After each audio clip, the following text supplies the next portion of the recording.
ഇന്ന് ഞാനിവിടെ പറയാൻ പോകുന്നത് ത്രിശങ്കു സ്വർഗം എന്ന വാക്ക് നമ്മൾ പലയിടത്തും കേട്ടിട്ടുള്ളതാണല്ലോ. ഒരിടത്തും എത്താത്ത ഒരു അവസ്ഥ എന്ന് വേണമെങ്കിൽ ഇതിനെ ചുരുക്കി പറയാവുന്നതാണ്. എന്നാൽ അതിന് പിന്നിൽ ഒരു കഥ പ്രചാരത്തിലുണ്ട്. ആ കഥയാണ് ഞാൻ ഇന്നിവിടെ പറയാൻ പോകുന്നത്. ഇതിനു മുമ്പ് ഞാൻ ക്ഷേത്രങ്ങളെക്കുറിച്ച് പല വീഡിയോകളും ഇട്ടിട്ടുണ്ട്.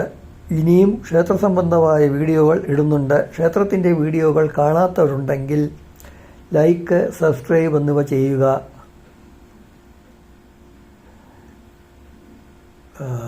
കമൻ്റ് എന്തെങ്കിലും ഉണ്ടെങ്കിൽ അതും ഇടുക. പണ്ട് സൂര്യവംശത്തിലെ രാജാക്കന്മാരുടെ ഭരണകാലത്തുണ്ടായ കഥയാണിത്. ശ്രേഷ്ഠന്മാരായിരുന്നു സൂര്യവംശത്തിലെ രാജാക്കന്മാർ. ഇവരുടെ നല്ല ഭരണം മറ്റുള്ള വംശങ്ങളിലെ രാജാക്കന്മാർക്ക് അസൂയയുണ്ടാക്കി. എന്നാൽ പിന്നീടെത്തിയ രാജാക്കന്മാർ പലരും ഈ വംശത്തിൻ്റെ പ്രശസ്തിക്ക് മങ്ങലേൽപ്പിച്ചു. അങ്ങനെ ആ വംശത്തിന് ഏറ്റവും കൂടുതൽ ചീത്തപ്പേര് കേൾപ്പിച്ചവനായിരുന്നു സത്യവ്രതൻ. സത്യവ്രതം ആക്കിയവനെയാണല്ലോ സത്യവ്രതൻ എന്ന് വിളിക്കേണ്ടത്. എന്നാൽ പേരിന് യോജിച്ച സ്വഭാവമായിരുന്നില്ല സത്യവ്രതന് ഉണ്ടായിരുന്നത്. തികഞ്ഞ ഒരു ആഭാസനും വഷളത്വം നിറഞ്ഞതുമായിരുന്നു ഇയാളുടെ പ്രവൃത്തികളല്ല. ഇയാളുടെ ഈ വൃത്തികെട്ട സ്വഭാവം കാരണം അയാളുടെ അച്ഛൻ ആയ അരുണമഹാരാജാവ് അയാളെ കുടുംബത്തിൽ നിന്നും പുറത്താക്കി. കൊട്ടാരത്തിന് പുറത്തായതോടെ സത്യവ്രതൻ കുറേ കാലം അലഞ്ഞു തിരിഞ്ഞു നടന്നു. ചണ്ടാലന്മാരുടെ കുടിലിൽ ചെന്ന് താമസിക്കേണ്ടി വന്ന അയാൾ അമ്പും വില്ലും ഉപയോഗിച്ച് നായാട്ട് നടത്തി ഭക്ഷണം കഴിച്ചു. അങ്ങനെ ആർഭാട ജീവിതം നയിക്കേണ്ടതായ തനിക്ക് ഈ ദാരിദ്ര്യ അവസ്ഥ വരാൻ കാരണമുണ്ടായെങ്കിലും അയാൾക്ക് അച്ഛനോട് യാതൊരു വിരോധവും ഉണ്ടായില്ല. എങ്കിലും കുലഗുരുവായ വസിഷ്ഠൻ്റെ നിർബന്ധം കൊണ്ടാണ് തൻ്റെ അച്ഛൻ കൊട്ടാരത്തിൽ നിന്നും പുറത്താക്കിയത് എന്ന് വിശ്വസിച്ച അയാൾക്ക് വസിഷ്ഠ മുനിയോടായിരുന്നു ദേഷ്യമുണ്ടായിരുന്നത്. ആകെ ഉണ്ടായിരുന്ന ആ ഒരു മകനെ കൊട്ടാരത്തിൽ നിന്നും പുറത്താക്കേണ്ടി വന്നല്ലോ എന്നോർത്ത് ദുഃഖിതനായ അരുണമഹാരാജാവ് തപസ് ചെയ്യാൻ പോയി. അദ്ദേഹം തപസ്സിൽ മുഴുകി വന്നപ്പോൾ ആ നാട്ടിൽ വല്ലാത്ത വരൾച്ചയുണ്ടായി.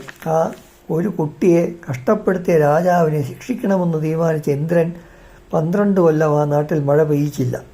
ഇങ്ങനെ മഴയില്ലാതായപ്പോൾ ആ നാട്ടിലെ കൃഷികൾ എല്ലാം നശിക്കുകയും ഭക്ഷണത്തിന് പോലും നിവൃത്തിയില്ലാതെ ആ നാട്ടിലെ ജനങ്ങൾ നെട്ടോട്ടമോടുകയും ചെയ്തു. ഈ സമയത്ത് അതേ നാട്ടിൽ തന്നെ തപസ്സിൽ മുഴുകി ഇരിക്കുകയായിരുന്ന വിശ്വാമിത്ര മഹർഷി. വിശ്വാമിത്ര മഹർഷിയുടെ ഭാര്യയ്ക്കും മക്കൾക്കും വരെ ഈ വരൾച്ച കടുത്ത ആഘാതമേൽപ്പിച്ചു. ഇവരുടെ വിഷമാവസ്ഥ കാണാനിടയായ സത്യവ്രതൻ തപസ് തീർന്ന് വിശ്വാമിത്ര മഹർഷി മടങ്ങി വരുന്നതുവരെ അവർക്കുള്ള ഭക്ഷണം എത്തിച്ചു കൊള്ളാമെന്ന് സത്യം ചെയ്തു. അങ്ങനെ കുറേ നാൾ ഈ രീതി തുടർന്നു പോന്നു. എന്നാൽ ഒരു ദിവസം നായാട്ടിന് പോയ സത്യവ്രതന് യാതൊന്നും തന്നെ കിട്ടിയില്ല. അന്ന് വല്ലാത്തൊരു വിഷമസ്ഥിതിയിലായ സത്യവ്രതന് വിശ്വാമിത്ര മഹർഷിയുടെ ഭാര്യയോട് ചെയ്ത വാഗ്ദാനം നിറവേറ്റാൻ പറ്റുന്നില്ലല്ലോ എന്ന് ചിന്ത വരികയും ചെയ്തു. അന്ന് സത്യവ്രതൻ ഒരു ദുഷ്ടപ്രവൃത്തി ചെയ്തു. തൻ്റെ ശത്രുവായ വസിഷ്ഠമുനിയുടെ പശുവായ നന്ദിനി പശുവിനെ അയാൾ കൊല്ലുകയും ചെയ്തു. അതുവഴി അന്നത്തെ ദിവസം വിശ്വാമിത്രൻ്റെ കുടുംബത്തെ പട്ടിണിയിൽ നിന്നും രക്ഷിച്ചു. പോരാത്തതിന് അത് വസിഷ്ഠനോടുള്ള തനിക്കുള്ള ദേഷ്യം തീർക്കാനും സഹായിച്ചു.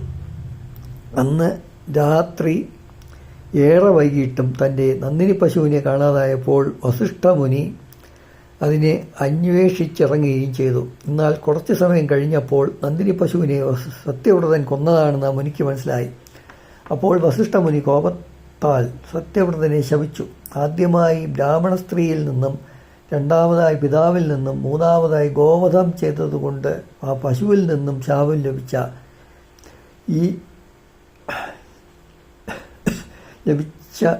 നിന്നെ ഈ 3 മഹാഭാഗങ്ങളാകുന്ന ആണികൾ, അതായത് ശംഖുക്കൾ, അതാണ് ത്രിശങ്കുകൾ എന്ന് പറയുന്നത്, എപ്പോഴും വേദനിപ്പിച്ചു കൊണ്ടിരിക്കട്ടെ. വസിഷ്ഠൻ്റെ ശാപം കിട്ടിയതിന് ശേഷം സത്യവ്രതൻ ത്രിശങ്കു എന്ന് അറിയപ്പെട്ടു. ഈ മഹാഭാവങ്ങളിൽ നിന്ന് തന്നെ രക്ഷിക്കണേ എന്ന് അയാൾ ദേവിയോട് കരഞ്ഞപേക്ഷിച്ചു. ഈ ശാപത്തിൽ നിന്നും രക്ഷപ്പെടാൻ ഹോമം നടത്തിക്കാമെന്ന് അയാൾ തീരുമാനിക്കുകയും ചെയ്തു. എന്നാൽ വസിഷ്ഠന്റെ ശാപം ലഭിച്ചതുകൊണ്ട് സത്യപ്രതന് ഹോമം നടത്താൻ യാതൊരു വിധത്തിലുള്ള അവകാശവുമില്ലെന്ന് പറഞ്ഞ് മുനിമാർ ആരും തന്നെ അതിന് തയ്യാറായില്ല. അപ്പോൾ അയാൾ വിറക് കൊണ്ട് തീ കൂട്ടി അതിൽ ചാടി ആത്മഹത്യയ്ക്ക് ശ്രമിച്ചു.